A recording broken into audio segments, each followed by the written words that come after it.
देखो, आपने इन लोगों को वोट दिया, आपने इन लोगों को ताकत दी, आपने इन लोगों को सत्ता में बिठाया और खुद की प्रॉपर्टी बचाने को, खुद की संपत्ति बचाने को, खुद की मालमत्ता बचाने को, खुद का पैसा बचाने को कुछ मिनट में उन्होंने जेल में जाने से बचने से अच्छा उन्होंने सोचा कि बेहतर होगा हम भाजपा में जाके बैठ।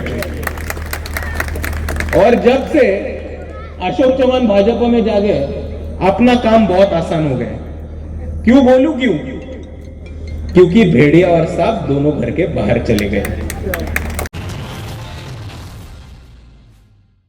आज मैं यहां आया तो भाषण देने नहीं, आप सबके वोट मांगने नहीं, तो आप सबको आगाह करने को। और आप सबको आगाह करने को किससे?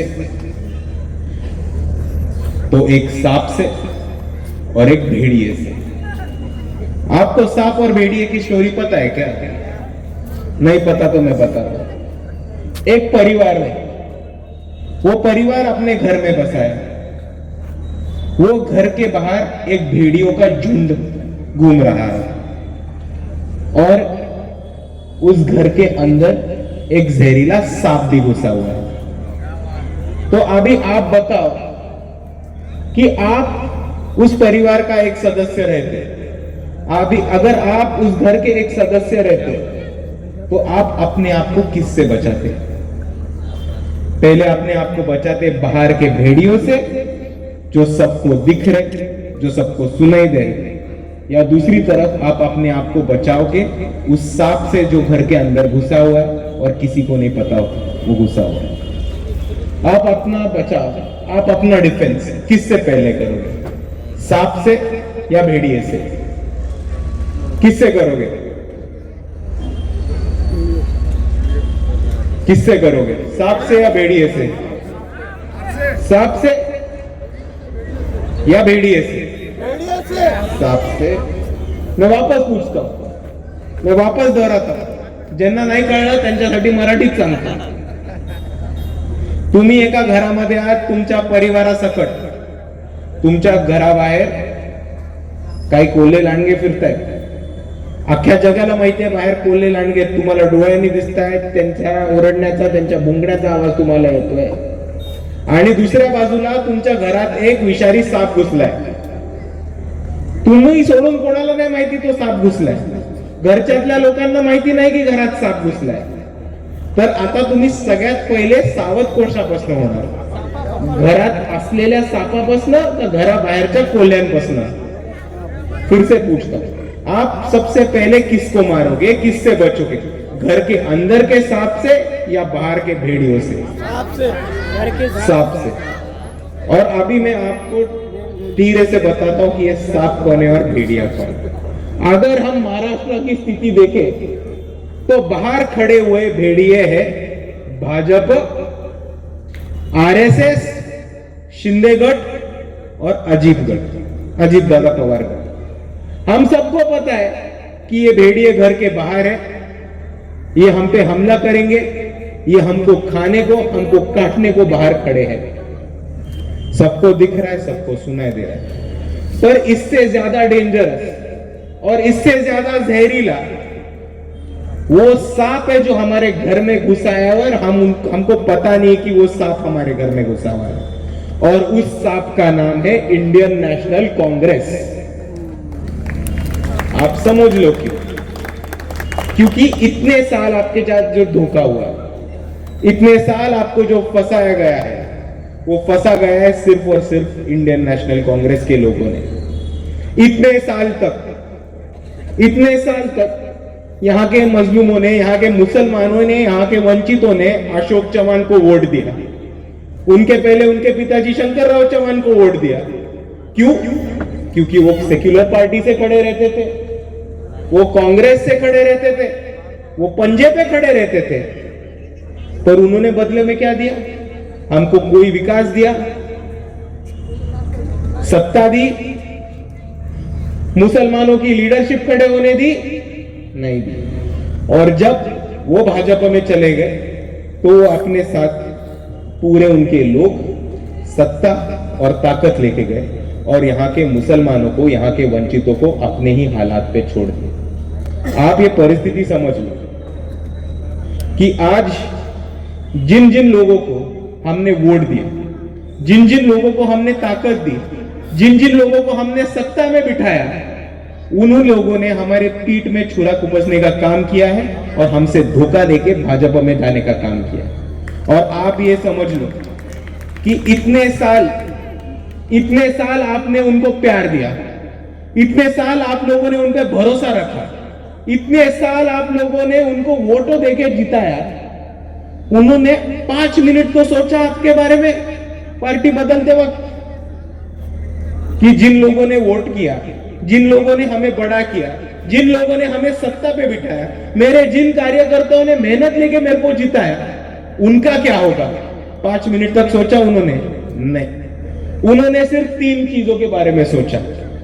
पहली चीज पॉलिटिकल पावर यानी सत्ता, दूसरी चीज मनी यानी पैसा, और तीसरी चीज बुल्डाना अर्बन कोऑपरेटिव बैंक, जिसके स्कैम के वजह से वो चले गए भाजपा में। अभी आप देखो, आपने इन लोगों को वोट दिया, आपने इन लोगों को ताकत दी, आपने इन लोगों को सत्ता में बिठाया, और खुद की प्रॉपर्टी बचाने को, खुद की संपत्ति बचाने को, खुद की मालमत्ता बचाने को, खुद का पैसा बचाने को कुछ मिनट में उन्होंने जेल में जाने से बचने से अच्छा उन्होंने सोचा कि बेहतर होगा हम भाजपा में जाके बैठ जाए। और जब से अशोक चौहान भाजपा में जा गए, अपना काम बहुत आसान हो गया। क्यों बोलूं क्यों? क्योंकि भेड़िया और सांप दोनों घर के बाहर चले गए। और इसीलिए मैं आप सभी को यही आगाह करने आया हूं कि हमारे साथ आज तक जो धोखा हुआ है, जो फसावट हुई, हमें जो फंसाया गया है, बहलाया गया है, ये रोकने का हमारे पास सिर्फ एक ही तरीका है। और वो तरीका मतलब हमारे कौम में से, हमारे समाज में से, हमारे बस्ती में से, हमारे मोहल्ले में से और हमारे इस पार्टी से ज्यादा लोग चुना के लाए। कुछ भी हो जाए, ये लोग आपका साथ नहीं छोड़ेंगे। ये आप लिख के लाना, ये मैं आपके सामने बोलना चाहता हूं। और दूसरी तरफ भाइयों और बहनों, हम सबको ये भी समझना चाहिए कि इस परिस्थिति में हमको फंसाने वाले लोग, हमको बहलाने वाले लोग बहुत है। और हर मिनट पे अपने साथ धोखा होता है, और हर मिनट पे ये लोग समझते हैं कि अपन येड़े, अपने को सामने दिखता नहीं, समझता नहीं। और उसके कुछ उदाहरण मैं आपके सामने देना चाहता हूं। जिन जिन लोगों ने वंचित बहुजन आघाड़ी पे बी टीम का आरोप लगाया, वो आज सारे लोग आपको बीजेपी में दिखेंगे। अशोक चौहान वंचित बहुजन आघाड़ी को बी टीम बोले, चले गए भाजपा में। अजीत दादा वंचित बहुजन आघाड़ी को बी टीम बोले, चले गए भाजपा में। राष्ट्रवादी कांग्रेस के लोग वंचित बहुजन आघाड़ी को बी टीम बोले, उनकी तो आधी पार्टी चली गई भाजपा में। आपने हिंगोली के आमदार संतोष बांगर 150 करोड़ लेने का आरोप किया था बाला साहब अंबेडकर पे, उनको 50 खोके दिए तो वो हो गए एकदम ओके। और ये चीजें जान लो कि जो आज तक हम पे नाम लगा रहे, इल्जाम लगा रहे, वो सिर्फ और सिर्फ यहाँ के दलितों की, मुसलमानों की, आदिवासियों की, बहुजनों की और तमाम वंचितों की लीडरशिप खत्म करने के पीछे, क्योंकि उनको सत्ता, पैसा और पॉलिटिकल पावर सिर्फ और सिर्फ अपने घर में चाहिए। दूसरी बात, आप सब ने भारत जोड़ो यात्रा के स्पीचेस देंगे होंगे, आप सब ने राहुल गांधी के बयान देखे होंगे। हर वक्त वो बोलता है कि हम अडानी पावर के खिलाफ है, अडानी जी इस देश को डुबा रहे हैं, अडानी पावर इस देश को डुबा रहे हैं। लेकिन आप उनके पार्टी के लोगों को देखो। महाराष्ट्र के माजी मुख्यमंत्री थे सुशील कुमार शिंदे, उनकी बेटी प्रणीति शिंदे आज सोलापुर की खासदार है। उनकी पोती के शादी के चीफ गेस्ट बुलाया तो किसको बुलाया? गौतम अडानी को बुलाया। दूसरी तरफ आप अंबानी की शादी देखो, अंबानी की शादी में डीके शिव कुमार था, कर्नाटका का डिप्यूटी सीएम। अडानी के शादी में कांग्रेस के ज्येष्ठ नेता दिख रहे थे, और अडानी की ही शादी में नाचने को उद्धव ठाकरे के फर्जंद भी थे। तो आप समझ लो कि ये समस्या कहां से आती है। ये लोग हमारे वोट लेते हैं अदानी के खिलाफ बात करके, ये लोग हमारे वोट लेते हैं अंबानी के खिलाफ बात करके, और इन्हीं के ही नेता शादी में जाते हैं, उनके रंगलरिया मनाते हैं उनके साथ, पॉलिटिकल अलायंसेस, फाइनेंशियल अलायंसेस बनाते हैं उनके साथ। लेकिन अब ये परिस्थिती बदलने का वक्त आहे. आता आपल्याला ही परिस्थिती बदलायची आहे आणि आता आपल्याला आपल्या हक्काचे, हमारे खुद के लोग, ज्यादा से ज्यादा वोट से हमारे खुद के लोग चुन के लाने, ये हम सबको काम अभी इस आने वाले स्थानिक स्वराज्य संस्था में करना है, मतलब करना है। और मैं आपको समझाता हूं, आप नांदेड़ की स्थिति देखो तो आपको पता चलेगा कि यहाँ का विकास पूरी तरह से रुका हुआ है। पानी की समस्या है, नाली की समस्या है, आरोग्य की समस्या है, रास्ते की समस्या है। पिछले महीने में नांदेड़ में बाढ़ आई, बाढ़ आने के बाद भी, आधा नांदेड़ पानी के नीचे जाने के बाद भी आज हमारे घर पे 10 दिन के बाद पानी आता है। ये परिस्थिति हम सबको दिख रही है। तो आप इनका नियोजन देखो, आप इनका प्लानिंग देखो कि नांदेड़ में हर जगह पानी है, नांदेड़ जिले में हर जगह पानी ही पानी है, सिर्फ एक जगह पे पानी नहीं है, वो मतलब आपके घर के नल को। और जब तक आप इस पे एक्शन नहीं लेते, और जब तक कि जिन लोगों ने ये परिस्थिति आपके लाई है, जब तक आप उन पर एक्शन नहीं लेते, तब तक कुछ बदल नहीं होगा। इसलिए मैं आप सभी से यही गुजारिश करना चाहता हूं, आप सभी से यही विनंती करना चाहता हूं, मी तुमच्या सगळ्यांकडनं एवढीच विनंती करतो की येणाऱ्या निवडणुकीमध्ये कोणत्याही परिस्थितीत आपल्याला धनगरांचा, माळ्यांचा, साळ्यांचा, तेल्यांचा, कैकाडांचा, घोसाड्यांचा, बौद्धांचा, चर्मकारांचा, मातंगांचा, आदिवासींचा, ढोरांचा, चर्मकारांचा, मुसलमानांचा एक कॉर्पोरेटर निवडून द्यायचा आहे। आणि जेव्हा तुम्ही आपल्या समाजातनं, आपल्या वस्तीतनं, आपल्या हक्काचे एक एक कॉर्पोरेटर निवडून देता, तेव्हा हीच लोक तुमच्यासाठी लढायला समोर येतात, तुमच्यासाठी हिम्मत करून पुढे येतात आणि तुमच्या सर्वांच्या विकासासाठी, तुमच्या सर्वांच्या न्यायासाठी, हक्कांसाठी ते लढत आहेत। आणि आपण आताच हिम्मतवाल्या लढवय्या कॉर्पोरेटर्स बद्दल बोलतोय, तर आताच आपल्यामध्ये सर्वात महत्वाचा प्रवेश झाला तो म्हणजे जानीबाईंचा। जानीबाईंबद्दल मी येताना मला फारुख सरांनी सांगितलं होतं, मागच्या वेळेस जेव्हा आलेलो तेव्हा मला फारुख सरांनी सांगितलं होतं की जानीबाई डॉन आहे, डॉन। मी आलो, जानीबाईंना भेटलो, जानीबाई माझ्याशी खूप प्रेमाने बोलले आणि मग त्यांनी मला म्हटलं कि हम एक प्रोग्राम रखते, आपको प्रोग्राम में आना है। मैं बोला हाँ जरूर आता हूं, कौन सा प्रोग्राम है? वो बोले दवाई वाटप करना है, मेडिसिन बांट रहे हम, वो कार्यक्रम में आना है आपको। मैं 1 मिनट में सोचा कि फारूक सर मेरे को 1-2 मिनट पहले बोले कि ये आदमी डॉन है, डॉन। दूसरी तरफ जानी भाई मेरे को बोल रहे हम मेडिसिन बांटप का काम कर रहे, आपको आना होगा। और फिर मैं समझा कि जो लोग चोरी मारी करते हैं, जो लोग लूटमार करते हैं या जो लोग मारपीट करते हैं, वो डॉन नहीं होते। जो लोग हिम्मत से, जो लोग ताकत से मजलूमों के लिए खड़े रहते हैं, उनको असली डॉन बोलते हैं, डॉन। और इसीलिए जानी भाई मैं आपसे कहना चाहता हूं कि आप बिल्कुल सही पार्टी में आए हैं।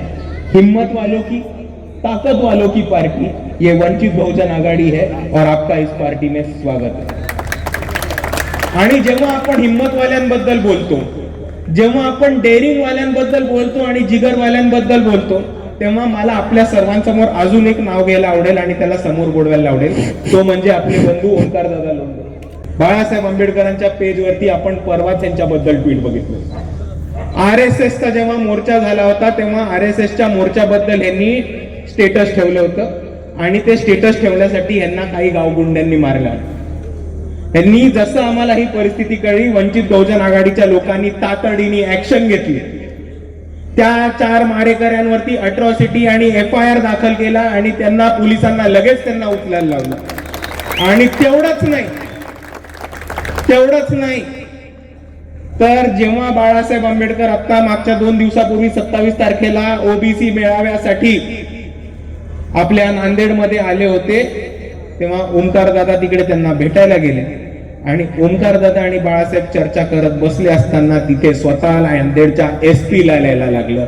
ही हिम्मत आणि ही ताकद वंचित बहुजन आघाडी करते। आणि ओंकार दादांच्या निमित्ताने मी सांगतो की औरंगाबादमध्ये जो मोर्चा झाला तो ऐतिहासिक मोर्चा झाला. महाराष्ट्राच्या भारताच्या इतिहासामध्ये कधी एवढा मोठा मोर्चा झाला नव्हता आणि कोणीही हिंमत केली नव्हती आरएसएसच्या छाताड्यावरती मोर्चा काढायची. ती हिंमत करून दाखवली वंचित बहुजन आघाडीच्या लोकांनी. आणि जेव्हा वंचित बहुजन आघाडीने ही भूमिका घेतली, जेव्हा वंचित बहुजन आघाडीने हा स्टँड घेतला आणि आरएसएस वरती मोर्चा काढला, तेव्हा ओंकार दादांसारखे बरीच लोक वंचित बहुजन आघाडीचं समर्थन करायला लागली. आणि बरीच लोक वंचित बहुजन आघाडीच्या समर्थनामध्ये आणि या मोर्चाच्या समर्थनामध्ये स्टेटस ठेवायला लागले, पोस्ट टाकायला लागले, सोशल मीडियावरती अपडेट करायला लागले. आणि या सगळ्यांना इकडच्या आरएसएस वाल्यांचे आणि आरएसएसच्या खिशात असणाऱ्या पोलीस प्रशासनाचे फोन यायला लागले.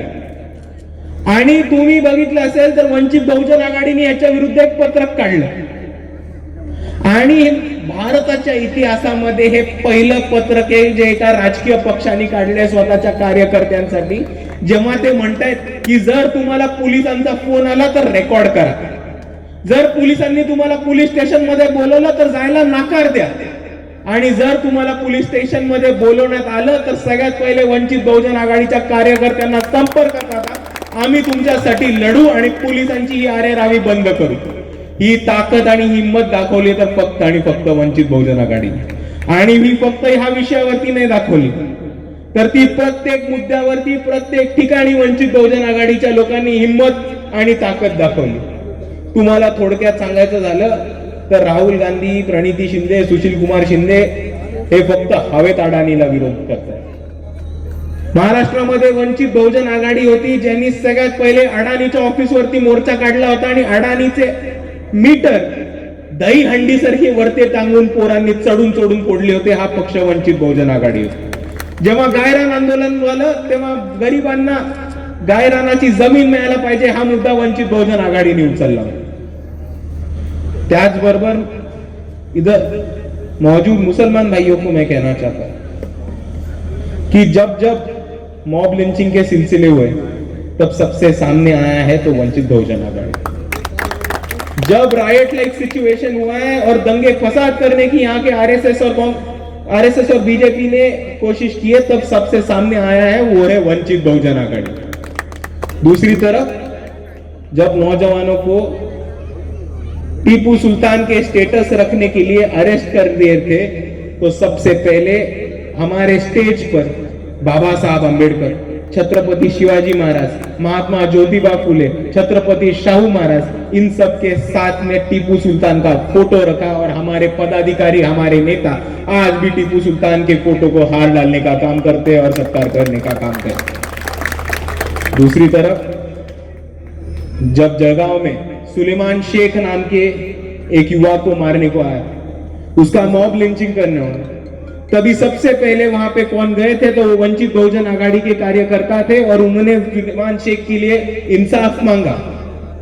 और आखिर में मैं यही बोलना चाहता हूं कि जब पूरे महाराष्ट्र पर औरंगजेब के फोटो रखने के लिए और औरंगजेब के स्टेटस रखने के लिए मुसलमान नौजवानों को गिरफ्तार कर रहे थे, तब वो अली जनाब प्रकाश आंबेडकर थे जो औरंगजेब के मजहर पे गए और उन्होंने बोला कि हाँ मैं औरंगजेब के मजहर पे गया.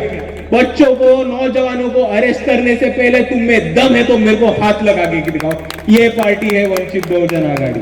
और आगे चल के मैं आप सभी को बोलना चाहता हूं कि जब पुलिस प्रशासन के मारपीट में सोमनाथ सूर्यवंशी की मौत हुई तो महाराष्ट्र में जिले जिले में आंदोलन करके महाराष्ट्र की सरकार को हाई कोर्ट, सुप्रीम कोर्ट तक खींच के सोमनाथ सूर्यवंशी को अगर किसी ने इंसाफ दिलाया हो तो वो सिर्फ और सिर्फ वंचित बहुजन आघाड़ी है. और मैं जाते जाते आप सभी को इतना ही कहना चाहूंगा कि इस भारत के इतिहास में अगर इन आधी चड्डी वालों को किसी ने भगाने का काम किया, इन आधी चड्डी वालों के घर पे किसी ने जाने की हिम्मत की हो और छाती पे ठोक के आरएसएस वालों के ऑफिस पे मोर्चा निकालने की किसी ने हिम्मत की है तो वह सिर्फ और सिर्फ वंचित बहुजन आघाड़ी है. तो आपको समझना होगा, आपको तय करना होगा कि आपके लिए लड़ रहा कौन है, आपके लिए खड़ा कौन रह रहा है, किन लोगों में हिम्मत है, किन लोगों में डेयरिंग है, किन लोगों में जिगर है. और आप बोलो, आप उनके साथ खड़े रहोगे या नहीं रहोगे? खड़े रहोगे या नहीं रहोगे? बिल्कुल रहेंगे। तो बोलो मेरे साथ, हम सब एक है। वंचित बहुजन आघाडीचा, वंचित बहुजन आघाडीचा। इतना बोल के मैं मेरे 2 शब्द खत्म करता हूं। आप सभी को मेरा शुक्रिया अदा। खुदा हाफिज। जय भीम, जय संविधान। तुझ्या हाताला तुम आगे बढ़ाओ।